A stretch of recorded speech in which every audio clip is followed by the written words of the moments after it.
गुरु प्यारी सास संगत जी, आप सभी को राधा स्वामी जी।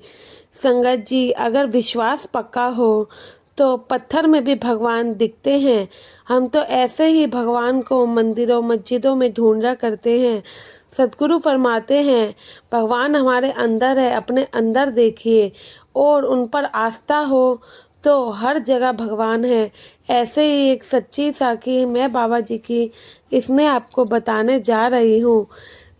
संगत जी, एक सत्संगी बीवी ने विशाल दरिया को चलकर कैसे पार किया, वो भी बस विश्वास के ऊपर। संगत जी, डेरे के पास एक गांव में रहने वाली बीवी गाय का दूध बेचकर अपने घर परिवार का गुजारा किया करती थी। इस गांव के लगभग हर घर में गाय पाल रखी थी, तो इस वजह से इसका दूध खरीदने वाला कोई नहीं था। तो लेकिन पास के गांव में एक ऐसा था कि यह दूध वहां बेचने जाया करती थी, क्योंकि वह गांव दरिया के उस पार था। तो इस बीवी को रोज दरिया पार करके ही वहां जाना पड़ता था।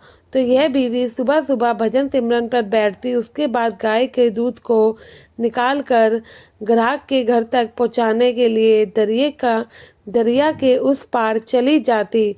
लेकिन दरिया के उस पार जाने के लिए यह एक छोटे से बेड़े का इस्तेमाल किया करती थी। कई बार दरिया के दूसरी तरफ पहुंचने में बीवी को काफ़ी समय भी लग जाता था। गांव वाले अक्सर इस बीवी को कहते थे कि हमें दूध समय पर दिया करो, तो बीवी उनसे देरी होने के लिए माफ़ी भी मांग लेती। एक बार उसी गांव के सरपंच को पता चला कि ये बीवी दूध बेचती है, वो भी एकदम शुद्ध और अच्छी क्वालिटी का होता है। और सरपंच को हर रोज़ घर में बने मंदिर में शिवलिंग पर दूध चढ़ाना था। तो अभी तक वो जिससे दूध खरीदता था, अब वह दूध में मिलावट करके बेचता था, क्योंकि उसे यही लगता था कि सरपंच तो दूध शिवलिंग को चढ़ाएगा, उसे क्या पता कि ये दूध कैसा है कैसा नहीं। लेकिन एक दिन सरपंच को इस बात का पता चल गया। सरपंच ने उस दूध वाले को डांट कर गाँव से निकाल दिया और सरपंच ने इस सत्संगी बीवी को उसके घर हर रोज़ गाय का दूध पहुँचाने के लिए कहा। सत्संगी बीवी अब हर रोज़ सरपंच के लिए दूध लाने लगी। एक बार बरसात का मौसम आया, जिस वजह से बीवी को दूध पहुँचाने में सुबह से शाम हो गई। सरपंच ने 2-3 दिन तो बीवी को कुछ नहीं कहा, लेकिन जब बीवी हर रोज़ ही देरी से आने लगी तो सरपंच ने बीवी से कहा कि देखिए, मुझे हर रोज़ सुबह अपने भगवान शिव की पूजा करनी होती है और तुम्हारे देरी से आने के कारण मुझे पूजा भी शाम को करनी पड़ जाती है। तो बीवी कहने लगी, साहब, बरसात के मौसम की वजह से दरिया पार करने में बहुत ज़्यादा समय लग जाता है, इसलिए मुझे देर हो जाती है। तो सरपंच कहने लगा कि तू एक गुरु को मानती है, तो तेरे गुरु तेरा इतना भी साथ नहीं देते हैं कि तुझे समय पर दरिया पार करवा सके, क्योंकि जिससे कि तू दूध समय पर ला सके। मैं भोलेनाथ का भक्त हूँ और भोलेनाथ मेरी हर फरियाद को सुनते हैं, तो तेरे गुरु तेरी फरियाद क्यों नहीं सुनते हैं? तू अपने गुरु से अरदास करके तो देख, शायद वो तेरी सुन ले। यह कहकर सरपंच उसका मजाक उड़ाने लगता है। बीवी उदास होकर घर लौट आती है और जब रात में भजन सिमरन पर बैठती तो बाबा जी से अरदास करती कि बाबा जी, आप मुझे आप पर पूरा भरोसा है, आपकी दया मेरे से ही मेरा आज गुजारा चल रहा है और मैं दूध बेचकर अपने घर का गुजारा भी अच्छे से कर रही हूँ।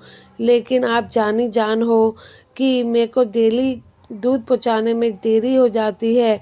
अगर ऐसा ही रहा तो आगे क्या होगा? ऐसे तो कोई मुझसे दूध खरीदेगा ही नहीं। ये कहकर बीवी अपना भजन सिमरन पर बैठती है। भजन सिमरन पूरा करने के बाद अगले दिन सुबह उठती है। बीवी ने अगले दिन दूध उठाया और दरिया की तरफ चल पड़ी। वहाँ जाकर देखा तो बीवी का जो छोटा सा बेड़ा था वो भी किसी ने चुरा लिया। अब बीवी बड़ी ही परेशान हो गई, क्योंकि पहले कम से कम देरी से ही सही दूध पहुँच तो जाता था, अब बिना बेड़े के दूध कैसे पहुँचेगा। यह सोचकर बीवी को बहुत ही ज़्यादा चिंता सताने लगी। लेकिन बीवी को ऐसा लगा कि बाबा जी से मदद मांगी थी, लेकिन उन्होंने तो मेरा बेड़ा भी मुझसे छीन लिया, शायद इसमें आपकी कोई रज़ा रही होगी। यह अरदास कर बीवी करके मन ही मन सोचती है कि अब आगे क्या किया जाए। इतने में उसके अंदर से बाबा जी की उसे आवाज़ सुनाई देती है और वह सुनती है कि तू दरिया पार करने की कोशिश कर, मैं तेरे साथ हूँ। इस आवाज़ को जब बीवी अंदर से सुनती तो और सोच में पड़ गई कि करूँ तो करूँ क्या, कोशिश करूँ या ना करूँ, मुझे तो तैरना भी नहीं आता। बीवी ने आंखें बंद करी, सद्गुरु को याद किया और दरिया की तरफ आगे बढ़ने लगी, मन में अरदास करती हुई कि बाबा जी मुझे तैरना नहीं आता लेकिन चलना आता है। यह कहकर बीवी ने एक कदम दरिया में रखा तो उसे महसूस हुआ जैसे नीचे पानी नहीं बल्कि ज़मीन हो। बीवी ने दूसरा कदम बढ़ाया और फिर तीसरा, ऐसे ही करते करते वह पानी पर चलने लगी और कुछ ही मिनटों में दरिया पार कर लिया। यह चमत्कार देख बीवी बड़ी हैरान हुई और शुक्र है अदा करने लगी अपने उस सद्गुरु का। कहने लगी, मालिक तेरे संभाल का तरीका बड़ा निराला है, बेड़ा चोरी ना हुआ होता तो शायद ये कोशिश मैं कभी नहीं करती। बीवी हर रोज़ ऐसा करने लगी। सुबह सुबह ही अब गांव वालों को दूध मिल जाता। 3-4 दिन जब बीवी समय पर गई तो सरपंच पूछने लगा कि तुम क्या अब उड़ के आती हो जो समय पर पहुंच जाती हो।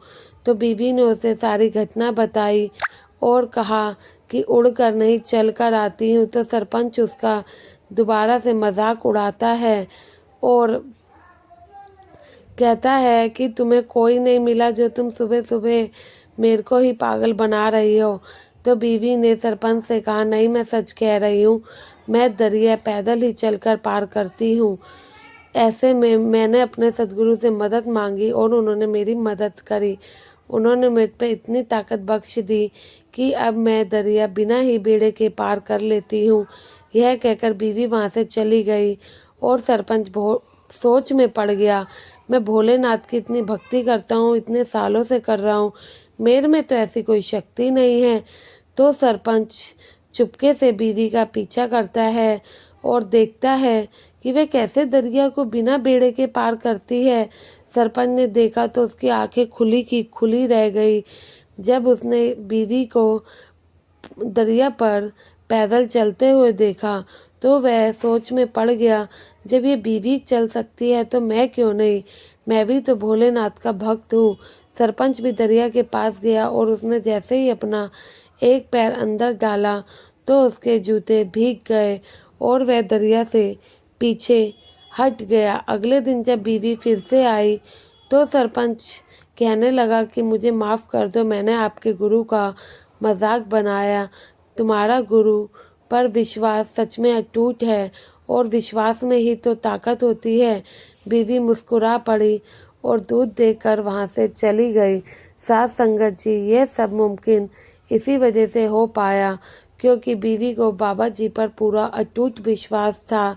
उसका बेड़ा चोरी हो गया लेकिन उसने बाबा जी की ही रज़ा समझी और यही समझा कि बाबा जी उसकी संभाल करेंगे। अगर थोड़ा सा नुकसान हो भी जाए तो हमारा विश्वास मिनटों में डोल जाता है। तभी मैंने आपको शुरू में ही कहा, चमत्कार सिर्फ विश्वास के कारण ही होते हैं। इसी के साथ इजाज़त चाहते हैं। आशा है आपका विश्वास आपके गुरु के प्रति अटूट होगा। गुरु प्यारी साथ संगत जी, राधा स्वामी जी।